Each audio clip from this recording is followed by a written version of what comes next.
Hello guys, I am Hablu Barman, assistant professor of mathematics. আজকে আমি তোমাদের কাছে ডাব্লিউবিসিএস যারা প্রিপারেশন নিচ্ছ তাদের জন্য কি বই পড়া উচিত, কোথা থেকে পড়বো সেই বিষয় নিয়ে আলোচনা করার জন্য এসেছি।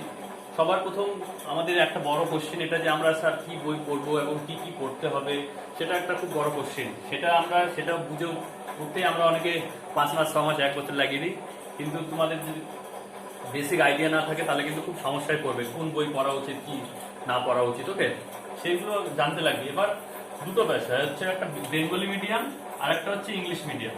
আমরা কোন বইগুলো ফলো করবো? দেখো, বেঙ্গলি মিডিয়াম যদি কেউ পড়ে সেও কিন্তু ডাব্লিউবিসিএস ক্র্যাক করতে পারে, এরকম কোনো ব্যাপার নেই যে বেঙ্গলি মিডিয়াম পড়ে ক্র্যাক করা যাবে না, ইজিলি করতে পারে। এবং ইংলিশ মিডিয়াম পড়েও করতে পারে, কোনো অসুবিধা নেই। দুটোই মানে সেরকম কোনো ইম্পর্টেন্স নেই যে ইংলিশ মিডিয়াম পড়লে সে বেশি প্রফিট পাবে।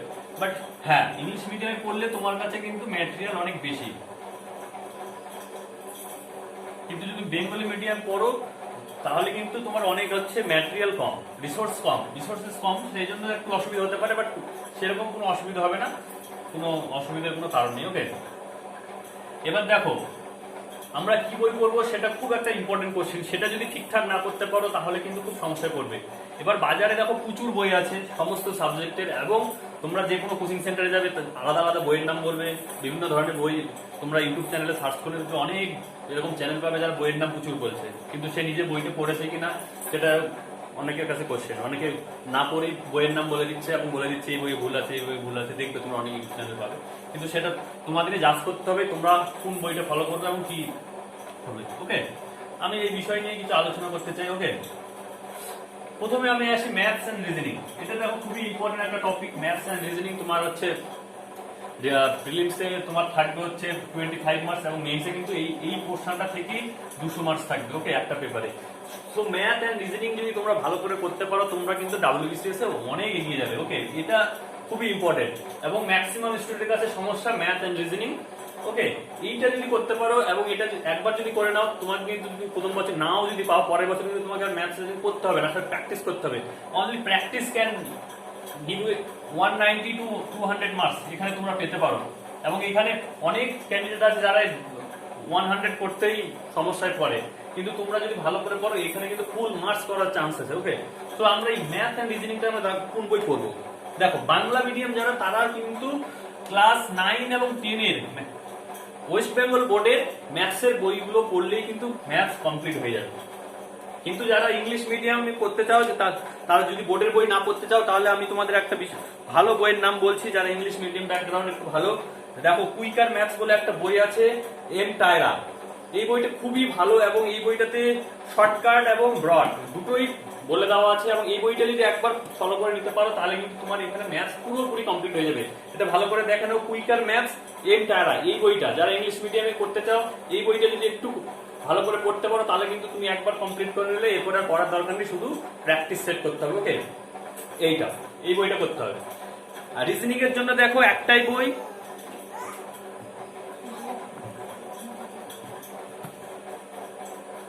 ওয়ান এন্ড অনলি বই। এই বইটা যদি তোমরা ভালো করে ফলো করতে পারো তাহলেই হয়ে যাবে। ম্যাথস রিজনিং এর জন্য verbal and non verbal reasoning হচ্ছে আর.এস. আগরওয়াল। এই বইটা খুবই ইম্পর্টেন্ট বই। ওকে, এই একটাই বই পড়তে হবে, তোমরা কিন্তু অনেক বই কেনার কোনো দরকার নেই। এই একটা বই যদি ভালো করে প্র্যাকটিস করো, এবং আমাদের ইউটিউব চ্যানেলে এবং রিজনিং আসছে সেগুলো যদি ফলো করো তাহলে কিন্তু তোমার ফুল তোমার সিলেবাস কমপ্লিট হয়ে যাবে। তো এই বইটা ওয়ান এন্ড অনলি বুক, এইটা এম টায়রা। অথবা 9 এবং 10 এর যদি যারা বাংলা মিডিয়াম এটা পড়তে পারো। এছাড়া ম্যাথসের আর একটা বই পড়তে পারো তোমরা এম টায়রা ছাড়াও। যদি এম টায়রা কঠিন লাগে, অনেকের কাছে কঠিন মনে হতে পারে, তাহলে একটু ইজি বই কোয়ান্টিটেটিভ অ্যাপটিটিউড আর.এস. আগরওয়ালের একটা বই পাওয়া যায়, এই বইটাও পড়তে পারো। ওকে, তাহলেই তোমাদের কিন্তু কমপ্লিট হয়ে যাবে। সিলেবাস খুব ছোট, শুধু একবার সিলেবাসটা শেষ করে কিন্তু প্র্যাকটিস করতে হবে, তাহলে কিন্তু ম্যাথস আর রিজনিং তোমার পোর্শনটা কমপ্লিট হয়ে যাবে। ওকে, আমি কিন্তু প্রিলি এবং মেন্স দুটোই ফোকাস করে বলছি কোন কোন বইগুলো বই পড়তে হবে। ওকে, এবার দেখো ইংলিশ। এটা অনেকের কাছে কঠিন সাবজেক্ট একটা ইংলিশ, কিন্তু ইংলিশটা যদি আমরা ঠিকঠাক করে পড়ি, ইংলিশটা উইদিন 1 মান্থ যদি কেউ ঠিকঠাক করে পড়ে তাহলে কিন্তু কমপ্লিট করতে পারে। এবং তোমরা যদি প্রিভিয়াস ইয়ার কোশ্চেন অ্যানালিসিস করো তাহলে তোমাদের আমি একটা বইয়ের নাম বলছি, সেই বই থেকেই কিন্তু রিপিটেড বারবার কোশ্চেন আছে, এবং লাস্ট ইয়ার 2019 এর কোশ্চেনটা তোমরা যদি একটু দেখো, আমি গ্যারান্টি দিয়ে বলতে পারি ওই বই থেকে ম্যাক্সিমাম কোশ্চেন এসছে, এবং প্রতি বছরে ওই বইটা যদি এবার ওই বইটা যদি নাও কোশ্চেন আসে, তুমি যদি ওই বইটা পড়ে নাও তাহলে কিন্তু সমস্ত কোশ্চেন করতে পারবে। একটাই বই আছে, সেটা হচ্ছে ইংলিশের, আমি বইটা দেখাচ্ছি, সেটা হচ্ছে দেখো এই বইটা, P K De Sarkar higher English grammar composition translation. এই বইটা যদি ভালো করে পড়তে পারো, তোমাকে আর অন্য কোনো বই পড়তে হবে না, ইংলিশ তোমার একদম কমপ্লিট হয়ে যাবে। এবং ইংলিশ এই বইটা পড়ে নিলে তোমার যে কোনো চাকরির পরীক্ষার কোনো সমস্যা হবে না, ব্যাংক থেকে শুরু করে যে কোনো, এই বইটা পড়ে সিজিএল, ব্যাংক, ডাব্লিউবিসিএস, ইউপিএসসি, ইংলিশে কোনো সমস্যা হবে না, শুধু এই বইটা পড়তে হবে। ওকে, পিকে দে সরকার পুরো বইটাই পড়তে হবে যদি তোমরা ভালো করে শিখতে চাও। ভয় পাওয়ার কিছু নেই, খুব ইজি, যারা একটু ইংলিশ ভালো ব্যাকগ্রাউন্ড তাদের কাছে কোনো সমস্যা হবে না। উইদিন 15 থেকে 20 ডেজে আমি এই বইটা শেষ করেছি, তো তোমরাও করতে পারবে আশা করি। ওকে, ইংলিশের এটা হয়ে গেল। এবার দেখো হিস্ট্রি। হিস্ট্রির দেখো তিনটে part, ancient history, medieval history এবং মডার্ন হিস্ট্রি। এবার প্রিলিমসে দেখো হিস্ট্রির কিন্তু দুটো পার্ট থাকে, একটা হচ্ছে ancient, medieval and modern history 25 marks, এবং হচ্ছে ইন্ডিয়ান ন্যাশনাল মুভমেন্টের উপর 25 মার্কস, মানে টোটাল 50 মার্কস থাকছে প্রিলিমসে কিন্তু হিস্ট্রি থেকে। তো হিস্ট্রিটা খুবই ইম্পর্টেন্ট, মানে ডাব্লিউবিসিএস এর জন্য হিস্ট্রিটা খুবই ইম্পর্টেন্ট, সেই জন্য ভালো বই পড়ার জন্য খুবই দরকার। এবার হিস্ট্রি আমরা কি বই পড়বো, বাংলা মিডিয়াম যারা পড়বো ভাবছো তাদের জন্য খুবই একটা ভালো বই আমি দেখাচ্ছি, সেটা হচ্ছে এই বইটা, স্বদেশ সভ্যতা ও বিশ্ব, জীবন মুখোপাধ্যায়। এই বইটা যদি ভালো করে পড়ো 80% তোমাদের সিলেবাস কমপ্লিট হয়ে যাবে। এই বইটা খুবই ভালোভাবে লেখা আছে এবং খুব সহজ ভাষায় লেখা আছে, আমি এই বইটা পড়েছি এবং খুব সহজভাবে লেখা আছে। ইতিহাস যারা বাংলা মিডিয়াম তারা এই বইটা ফলো করতে পারো। ওকে, বাংলা মিডিয়ামের জন্য এই বইটা। এবার তোমরা যদি ইংলিশ মিডিয়াম ফলো করতে চাও তাহলে দেখো এই বইটা খুবই ভালো, a brief history of modern India, কিন্তু এটা শুধু তুমি এখানে মডার্ন ইন্ডিয়া পাবে, দ্যাটস মিন তুমি হচ্ছে এখানে ইন্ডিয়ান ন্যাশনাল মুভমেন্টও পাবে আর মডার্ন ইন্ডিয়াও পাবে। ওকে, কিন্তু এনসিয়েন্ট এন্ড মেডিভেল এই বই পাবে না ইংলিশ মিডিয়ামে। এই জন্য তোমরা বিপিন চন্দ্রের বই করতে পারো, আবার হচ্ছে তোমরা মডার্ন ইন্ডিয়ার জন্য, কিন্তু এই বইটা একটা বই ফলো করলেই হবে। এছাড়া একটা বই আছে, সেটা হচ্ছে কৃষ্ণা রেড্ডি, ইংলিশ মিডিয়ামের জন্য কৃষ্ণা রেড্ডি, টাটা ম্যাকগ্রো হিলের। ওকে, এই বইটা তোমরা ফলো করতে পারো হিস্ট্রির জন্য। তাহলে হিস্ট্রির জন্য বেসিক্যালি তুমি যদি বাংলা মিডিয়াম হয় শুধু জীবন মুখোপাধ্যায় ভালো করে পড়ো, তারপরে বুঝতে পারবে যে কোনো এক্সট্রা বই পড়তে হবে কিনা। ওকে, হিস্ট্রির জন্য।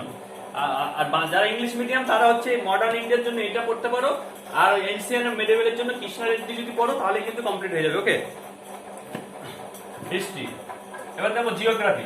জিওগ্রাফি এটা মানে খুবই কঠিন ব্যাপার যে জিওগ্রাফির কোন বই পড়বো। এটা যদি দেখো আমাদের বাংলা মিডিয়ামের যে বইগুলো আছে সেগুলো কিন্তু পড়লে তোমাদের কিন্তু অ্যাবসার্ট মনে হবে জিওগ্রাফিটা। আমি একটা বই দেখাচ্ছি, সেটা আমি বইটা কিনেছি এবং পড়েছি, তাতে আমার বইটা কিন্তু পছন্দ হয়নি, কিন্তু এটাই হচ্ছে ওয়েল নন, আমাদের ডাব্লিউবিসিএস এর জন্য এটাই ম্যাক্সিমাম পড়ে আমাদের ওয়েস্ট বেঙ্গলে।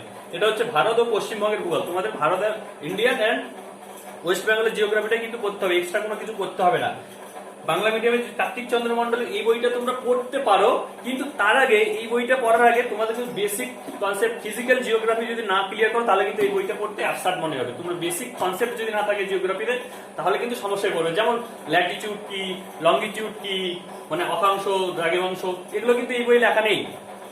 কিভাবে আমাদের টাইমের ডিফারেন্স হচ্ছে এই বই কিন্তু কোথাও পাবে না এগুলো। তো বেসিক কিভাবে আমাদের রেইন হচ্ছে, রেইনফল কিভাবে হচ্ছে, এখানে কিন্তু তুমি ক্লাইমেটোলজি তো মানে ক্লাইমেটোলজিও পাবে না। বেসিক ক্লাইমেটোলজির যে ফিজিক্যাল জিওগ্রাফি যে তোমাকে পড়তে হবে এটা। ওকে, কিন্তু এই বই পাবে না তুমি, কিন্তু এই বইটা পড়তে পারো। এই বইটা পড়লে মোটামুটি কমপ্লিট হয়ে যাবে, কিন্তু এই বইটা যারা বাংলা মিডিয়াম করতে পারো, কিন্তু তার আগে বেসিক করতে হবে। তার জন্য 8, 9, 10 এর জিওগ্রাফি বই যদি পড়ে নিয়ে এই বইটা পড়ো তাহলে কিন্তু খুব ভালো হয়। ওকে, এটা। আর ইংলিশ মিডিয়ামের জিওগ্রাফির জন্য দুটো বই আমি প্রেফার করি। ফিজিক্যাল জিওগ্রাফির জন্য কিন্তু এই বইটা হয়তো কোশ্চিন আসবে না, কম কোশ্চিন আসবে, কিন্তু এই বইটা পড়তেই হবে তোমাদের। Certificate physical and human geography, এটা হচ্ছে জিসি লিয়ং। জিসি লিয়ং এর এই বইটা পড়ে নেওয়ার পর তোমরা মাজিদ হোসেন পড়তে পারো। ইন্ডিয়ান জিওগ্রাফি মাজিদ হোসেনটা পুরোপুরি পেয়ে যাবে। ওকে, মাজিদ হোসেনের ইন্ডিয়ান জিওগ্রাফিটা পেয়ে যাবে, কিন্তু ওয়েস্ট বেঙ্গল জিওগ্রাফির জন্য তোমাকে কিন্তু আলাদা করে বই পড়তেই লাগবে। বা তোমরা যদি আলাদা করে বই না পড়তে চাও তোমরা উইকিপিডিয়া ইউজ করো, তোমরা কিন্তু ওয়েস্ট বেঙ্গল জিওগ্রাফিটা কভার করতে পারো। ওকে, সো এইটুকু করলেই তোমার জিওগ্রাফিটা কমপ্লিট হয়ে যাবে। এবার দেখো পলিটি। পলিটির দেখো একটাই বই, বিখ্যাত বই, এই বইটা যদি পড়ে নাও তোমার WBCS কেন ইউপিএসসি কেন যে কোনো পরীক্ষায় কোথাও আটকাবে না। এবং সেটা ইংলিশ মিডিয়াম বই, এবং সবাইকে ইংলিশ মিডিয়ামে আমি পড়ার জন্য প্রেফার করবো, বাংলা মিডিয়াম বই পড়তে যেও না। এটাই ইন্ডিয়ান পলিটি, এই বইটা যদি পড়ে নাও আর পুরো বই পড়তে হবে না। এটা ইউপিএসসির জন্য বেস্ট বই, WBCS এর জন্য বেস্ট বই। এই বইটা যদি পড়ে নাও আর কি কোথাও কোনো পড়তে হবে না ইন্ডিয়ান পলিটি। আর যাদের ইন্ডিয়ান পলিটিক্স আমি কোনো আইডিয়া নেই তারা 9-10 তো থাকে না, 11-12 যে কোনো বই, ইন্ডিয়ান কনস্টিটিউশন এই পার্টটা তোমরা একটু পড়ে নিতে পারো, যে কোনো বেঙ্গলি মিডিয়াম বা ইংলিশ মিডিয়াম বই থেকে বা এনসিইআরটি বই থেকে, বেসিক যাদের কিছু জ্ঞান নেই। ওকে, যেমন ডেমোক্রেসি কি, সেকুলার কি, তারপর হচ্ছে লেজিসলেচার কি, পার্লামেন্ট কি, সেগুলো যদি না আইডিয়া থাকে কোনো কিছু, তাহলে ওই বইগুলো একটু পড়ে নিতে পারো ছোট ক্লাসে। তারপরে এই বইটা যদি পড়ো কোনো সমস্যা নেই। আর যাদের বেসিক আইডিয়া আছে তারা এই বইটাও শুরু করতে পারো, বেসিক আইডিয়া না থাকলেও শুরু করতে পারো। খুবই ভালো বই, এবং এর এটা পড়লে 100% তোমাদের কিন্তু কমপ্লিট হয়ে যাবে এই বই থেকে, আর কিচ্ছু করতে হবে না। ওকে, অনলি ইন্ডিয়ান পলিটি। ওকে, ইন্ডিয়ান পলিটি হয়ে গেল। এবার হচ্ছে ইকোনমিক্স। ইকোনমিক্স এর দেখো এখানে কিন্তু বাংলা বই পড়তে দিও না, একটাই বই আছে ভালো বই ইন্ডিয়ান ইকোনমিক্স, সেটা হচ্ছে রমেশ সিং। এই রমেশ সিং এর বইটা যদি পুরো বইটা পড়তে হবে না, তোমাকে বেছে বেছে পড়তে হবে। আমি সেগুলো আলোচনা করবো, কোন চ্যাপ্টার গুলো পড়তে হবে পরে আমি আলোচনা করবো চ্যাপ্টার টপিক ওয়াইজ। ইকোনমিক্স এর এই বইটা তোমরা কিনে নিতে পারো, এই বইটাতে পুরো কমপ্লিট করা আছে, এই বইটা ভালো করে পড়তে পারো। ওকে, রমেশ সিং এর ইন্ডিয়ান ইকোনমিক্স, এই বইটা খুবই ভালো, এবং এই বইতে কনসেপ্ট গুলো ক্লিয়ার করা আছে, এই বইটা তোমরা পড়তে পারো। ওকে, এবং এই বইটাই তোমরা পড়বে। এবার দেখো সায়েন্স, আর সায়েন্সের জন্য কি করা উচিত? সায়েন্সের জন্য দেখো 9-10 এর যে কোনো, তোমরা যারা ইংলিশ মিডিয়াম তারা হচ্ছে এনসিইআরটি 9-10 এর বই পড়ে নিতে পারো, তাহলেই মোটামুটি কমপ্লিট হয়ে যাবে। আর যারা বেঙ্গলি মিডিয়াম 9-10 এর ফিজিক্যাল সায়েন্স, লাইফ সায়েন্স এবং কেমিস্ট্রি, এই তিনটা 9-10 এর যদি সায়েন্স পড়ো তাহলে কিন্তু কমপ্লিট হয়ে যাবে। এবার লাস্ট একটা টপিক থাকলো CA, current affairs. Current affairs আমরা স্যার কোথা থেকে পড়বো? কারেন্ট অ্যাফেয়ার্স এর জন্য দেখো তোমরা মান্থলি ম্যাগাজিন পড়তে পারো, প্রতিযোগিতা দর্পণ আছে, এসি ভার্স আছে, এই দুটো তোমরা ফলো করতে পারো।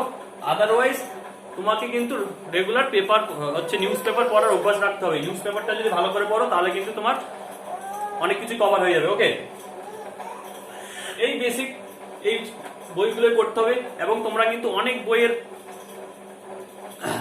মধ্যে যেও না, তোমরা যে কোনো একটা বই শুরু করো। যে বইগুলো আমি বললাম সেই বইগুলো কিন্তু আমি পড়েছি বলে আমি বলতে পারছি এই বইগুলো ভালো। ওকে, তাহলে আমি দেখো ম্যাথ রিজনিং এর জন্য এম টায়রা বা আর এস আগরওয়াল, এই বইগুলোই ফলো করো। ওকে, ইংলিশের জন্য পিকে দে, এর বাইরে কোনো বই পড়তে যাবে না। হিস্ট্রির জন্য দেখো যারা বাংলা মিডিয়াম জীবন পড়তে পারো, আর কিছু পড়তে হবে না, বা আর যারা ইংলিশ মিডিয়াম তারা কৃষ্ণা রেড্ডি পড়তে পারো। ওকে, আর হচ্ছে স্পেকট্রামটা ভালো করে পড়তে পারো, কারণ স্পেকট্রামে অনেক কনসাইসলি লেখা আছে। ওকে, এরপর জিওগ্রাফি। জিওগ্রাফির জন্য বললাম, জিওগ্রাফির জন্য হচ্ছে তোমরা হচ্ছে কার্তিক চন্দ্র মন্ডল বাংলা মিডিয়ামের বইটা পড়তে পারো, আর হচ্ছে ইংলিশ মিডিয়ামের জন্য মাজিদ হোসেন।